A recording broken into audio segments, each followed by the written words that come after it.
As I've been surfacing the steel plates, I found out that it's kind of difficult to hold on to them. So I've come up with a better approach, which essentially requires just a couple of old wheel weights and some double-sided tape.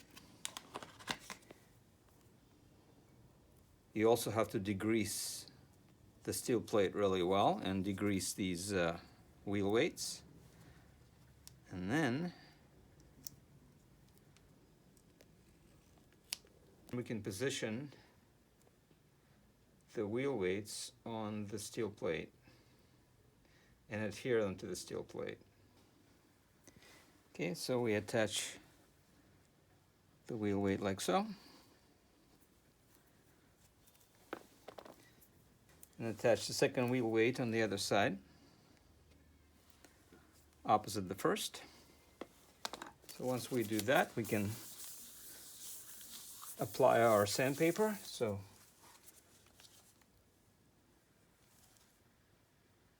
put a little bit of motor oil on our surface plate, then a little bit of oil on the back of the sandpaper sheet.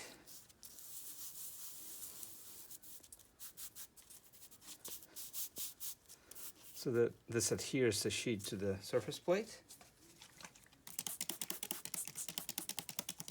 Then add some WD-40 to the top of the sandpaper, and then we have some convenient handles